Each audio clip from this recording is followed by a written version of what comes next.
মানুষ সৃষ্টির উদ্দেশ্য ওয়ামা খলাকতুল জিন্না ওয়াল ইনসা ইল্লা লিয়াবুদুন। মানব এবং জিন দুই সম্প্রদায় যারা আল্লাহ সুবহানাহু ওয়া তাআলার ইবাদত করার উদ্দেশ্যে সৃষ্টি করা হয়েছে। আপনার আমার সৃষ্টি করার উদ্দেশ্যই হচ্ছে ইবাদত করা, আল্লাহ তাআলার আহকাম বিধিবিধান মেনে জীবনযাপন করা, এটা হচ্ছে আপনার সৃষ্টির উদ্দেশ্য।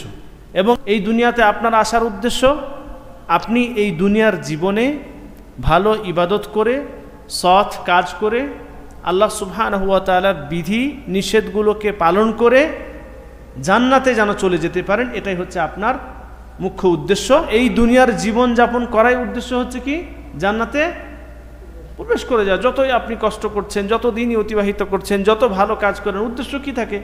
একটাই উদ্দেশ্য, যে কোনো রকম যেন কাল কঠিন কিয়ামতের দিনে আল্লাহ তাআলার দয়ায় জান্নাতে প্রবেশ করে যেতে পারি। ফামান যুহজিহা আনিন নার ওয়া উদখিলাল জান্নাতা ফাকাদ ফাজ। সেই ব্যক্তি সফল হয়ে গেল যে জাহান্নাম থেকে পরিত্রাণ পেয়ে জান্নাতে প্রবেশ করে গেছে। তো আপনি আমি সফল হব তখনই, আপনি আমি সফল হব তখনই যখন আপনি এমন কাজ করবেন যে কাজ আপনাকে নিয়ে যাবে জান্নাতের দিকে, এবং ওই সমস্ত কাজগুলি থেকে আপনি বিরত থাকবেন যেগুলো নিষেধ, যেগুলোতে আপনাকে কি হয় জাহান্নামের পথে নিয়ে যায়, খারাপ পথে নিয়ে যায়। আর খারাপ পথ আপনাকে জাহান্নামের দিকে সুগম করবে, জাহান্নামে নিয়ে যাবে।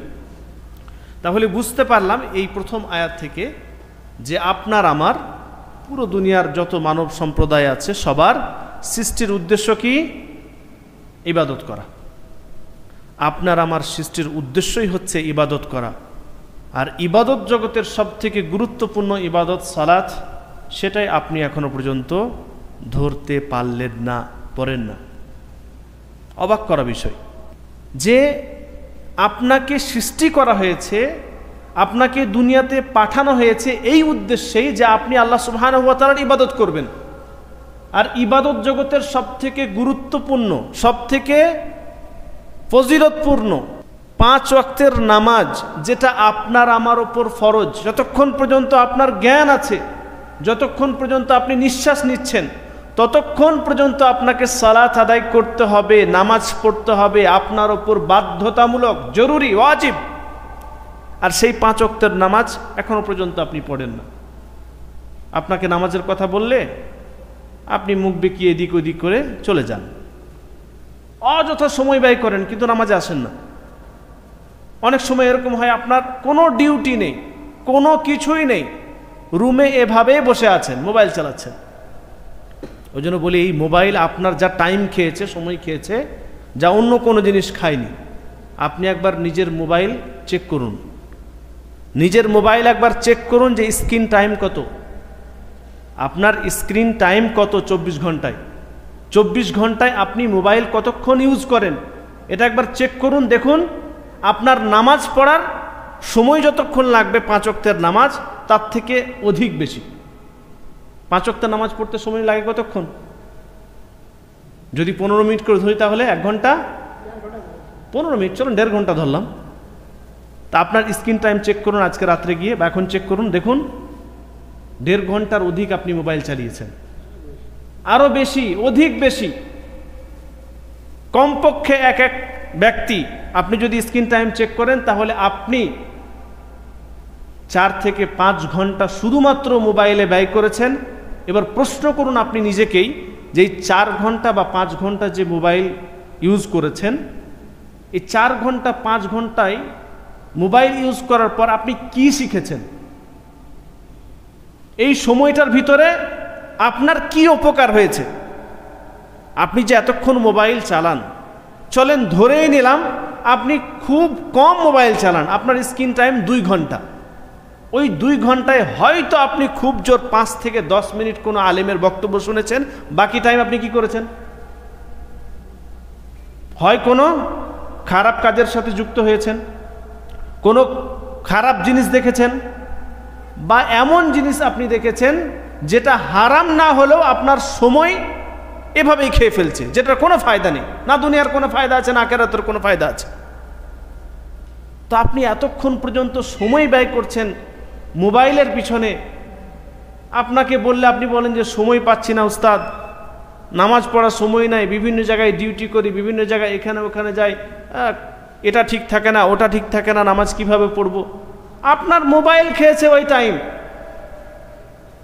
আপনার এই মোবাইল খেয়েছে ওই টাইম যে টাইমে আপনি নামাজ পড়তে পারতেন। এক এক ব্যক্তি 24 ঘন্টায় যদি 4 ঘন্টা মোবাইল চালায়, মাত্র বাঁচে আর 20 ঘন্টা। তো 20 ঘন্টায় আপনি ডিউটি করেন, ঘুমান, খাওয়া দাওয়া করেন, আরও বিভিন্ন কাজের সাথে যুক্ত থাকেন, ফালতু 4 ঘন্টা সময় কেন দেন আপনি? হ্যাঁ, যদি আপনার কোনো কাজ থাকে, অনলাইন জগতে আপনি কোনো কাজ করেন, তাহলে ঠিক আছে 4 ঘন্টা 5 ঘন্টা সময় আপনি মোবাইলের পেছনে দিচ্ছেন, বা আপনার স্ক্রিন টাইম 5 ঘন্টা 6 ঘন্টা। কোনো কাজ করেন না। অধিকাংশ আপনারা যারা এখানে বসে আছেন, আপনাদের মোবাইলে কোনো কাজ আছে? বাড়িতে কথা বলা ছাড়া, কোনো প্রয়োজন ক্ষেত্রে কোনো ব্যক্তিকে ফোন করা ছাড়া, বিশেষ ক্ষেত্রে কোনো ইসলামী ভিডিও দেখা ছাড়া আর কোনো কাজ আছে? কোনো সময় হয়তো কোনো মাসলা মাসাইলের প্রয়োজন পড়লো, আপনি যদি খুবই পড়াতে ইচ্ছুক বা হাদিস সার্চ করতে ইচ্ছুক বা কোনো আলেমের বক্তব্য সম্পর্কে দেখতে ইচ্ছুক, তাহলে হয়তো আপনি 10 থেকে 15 মিনিট সেটা শুনলেন, দেখলেন। বাকি টাইম আপনি শুধুমাত্র মোবাইলে ব্যয় করছেন, আর এদিকে নামাজ পড়তে আসছেন না। মসজিদে আজান হচ্ছে, এদিকে মুয়াজ্জিন যখন বলছে হাইয়া আলাল ফালাহ, তোমরা নামাজের দিকে এসো এবং সফলতার দিকে এসো, আর আপনি সফলতা খুঁজেছেন কোথায়? মোবাইলে। আপনি ভাবছেন আমি এখানেই পুরো দুনিয়ার জীবনে, আখিরাতের জীবনে সফল হয়ে যাব। আপনি কি দেখে সফল হবেন? এদিকে নামাজের আজান হচ্ছে, আর নামাজের আজান আপনার মোবাইল আপনাকে আসতে দিচ্ছে না, বাধা দিচ্ছে। আপনার নামাজে উপস্থিত না হওয়া, মসজিদে না আসার সবথেকে বড় কারণ জানেন কি? সবথেকে বড় কারণ হচ্ছে আপনার পাপ, আপনার গুনাহ। আপনার পাপ, আপনার গুনাহ মসজিদে আসতে দেয় না। আপনি এভাবেই আপনি মসজিদে আসেন না, রুমে বসে থাকেন। আপনার পাপ, আপনি যেই মোবাইল দেখে যে বিভিন্ন ধরনের গুনাহের সাথে যুক্ত, বিভিন্ন ধরনের পাপের সাথে যুক্ত, এই পাপ আপনাকে মসজিদে আসতে দিচ্ছে না। এই গুনাহ আপনাকে মসজিদে আসতে দিচ্ছে না, কারণ মসজিদে আসার জন্য ইমানের প্রয়োজন, ইমানের রোশনির প্রয়োজন আছে, ইমানের জ্যোতির প্রয়োজন আছে।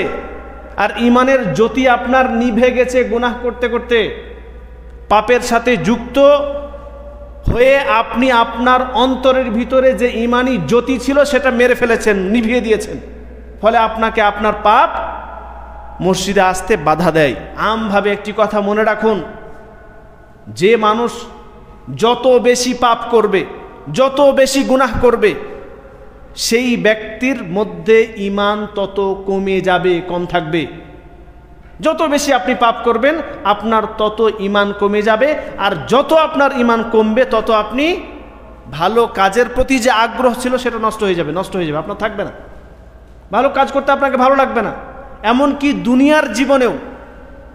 দুনিয়ার জীবনেও মানুষ যদি ভালো কাজের সাথে যুক্ত থাকে, যে কোনো ভালো কাজ, সেটা দুনিয়াবি ভালো কাজ হোক বা আখিরাতের জন্য আপনি করছেন, সেটা ভালো কাজের সাথে, পজিটিভ কাজের সাথে যদি আপনি যুক্ত থাকেন, দেখবেন আপনার যে কোনো কাজ করার প্রতি ভালো এনার্জি থাকে।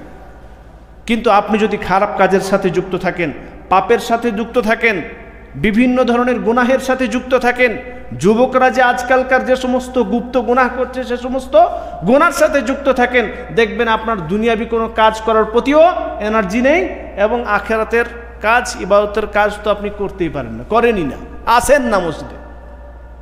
তাই আমাদের সর্বপ্রথম যেটা উচিত সেটা হচ্ছে আল্লাহ সুবহানাহু ওয়া তাআলার কাছে এই গুনাহ থেকে, বিভিন্ন ধরনের কাবিরা গুনাহ করে ফেলেছি, সে সমস্ত গুনাহ থেকে তওবা করতে হবে, আল্লাহ তাআলার দিকে ফিরে আসতে হবে।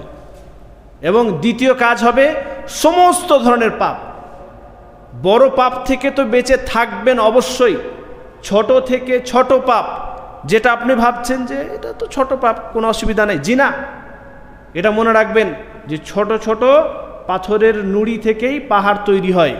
আপনার এই ছোট ছোট গুনাহ একদিন জমে এত বড় পাহাড় হয়ে যাবে যে আপনি নিজে আশ্চর্য হয়ে যাবেন। আপনি আমি আমাদের গুনাহের যদি কোনো জায়গায় দেখতে পেতাম যেটা আমাদের গুনাহ, তাহলে আশ্চর্য হয়ে যেতেন। আপনি আমি শুধুমাত্র একবার শুধু একটা কল্পনাই যদি করি যে আমাদের গুনাহ, প্রত্যেক দিন আমাদের গুনাহ যদি গড়ে 10টা করে আপনি গুনাহ করেন, তাহলে আপনার বয়স আজকে 30 বছর 25 বছর, এত দিন পর্যন্ত আপনি যে গুনাহ করেছেন, এই গুনাহগুলো এক জায়গায় জমান, দেখেন কত হয়। তো এই গুনাহ থেকে বেঁচে থাকতে হবে। যত ধরনের গুনাহ আছে সমস্ত ধরনের গুনাহ থেকে আপনি বেঁচে থাকবেন। তৃতীয় কাজ হবে 5 ওয়াক্তের নামাজ জামাতের সাথে পড়বেন। আপনি